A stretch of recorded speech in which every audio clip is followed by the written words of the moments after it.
Brian Carter wasn't looking for anything special when he walked into Oak Hollow Thrift that cold afternoon. Just a chair for his porch, maybe an old record or two. He was 38, newly single, and living in a small rental house just outside of Derry, Maine, the kind of town where nothing ever really happened, until it did. Then he saw it. A dusty Canon AE, one sitting on a shelf between broken clocks and chipped mugs. A film camera, black with silver trim, still in its old leather case. It had weight. History. Brian had once taken a photography class back in college. He'd loved the way film felt. Slow, deliberate. Nothing like phone filters and autofocus. Something about it seemed more real. The tag read $10 AS is. He bought it, no questions asked. He stopped by the drugstore, picked up a roll of black and white 35mm film, and loaded it that night. The next morning, he started shooting. Trees in his backyard. The cracked fence. The empty dirt road behind his house. A foggy field. Old barns. A row of pumpkins outside the grocery store. He dropped the roll off at the only place in town that still developed film. An old guy named Rick who ran a camera repair shop out of his garage. 3 days later, Rick called. "Your photos are ready," he said. "But, they came out weird." "Weird how?" Rick didn't explain. Brian sat in his car and flipped through the stack of black and white photos. The shots were clear. Sharp. Beautiful, actually. But then he noticed it. In the photo of the empty road. Far in the background. A small figure. A girl. Standing still. Pale dress. Barefoot. Head slightly tilted, like she was listening. He frowned. He hadn't seen anyone out there when he took the photo. He was sure of it. He flipped to the next one, the foggy field. There she was again. A little closer. Each photo.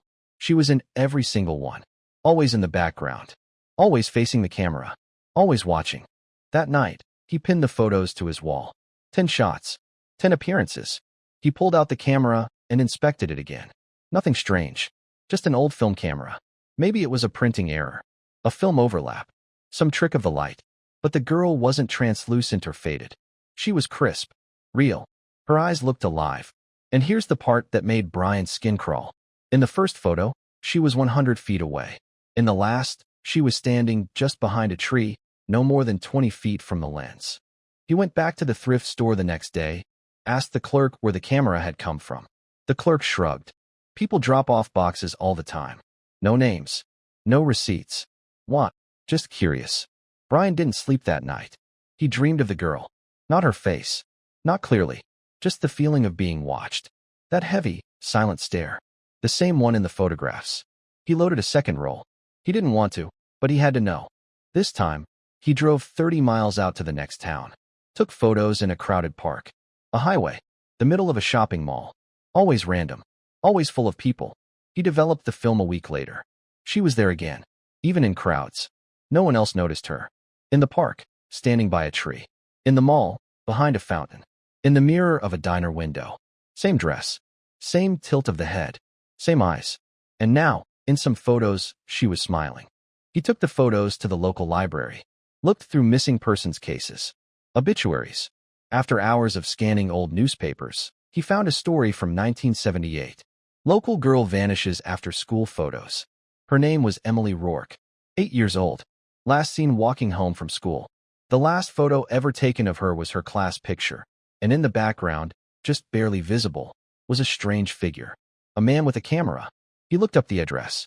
The Rourke family house was now a burned-out lot 2 streets away from Brian's.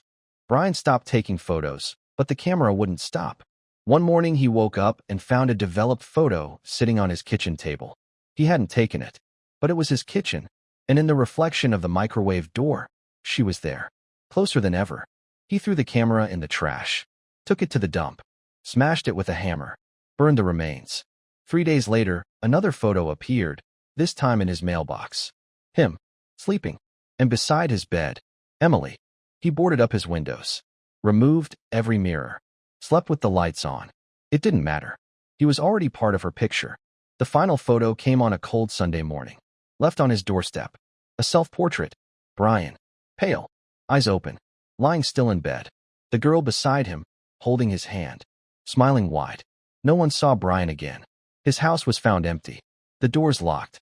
Food on the table. Coffee still warm. Just a wall covered in black and white photographs, every single one with the same girl.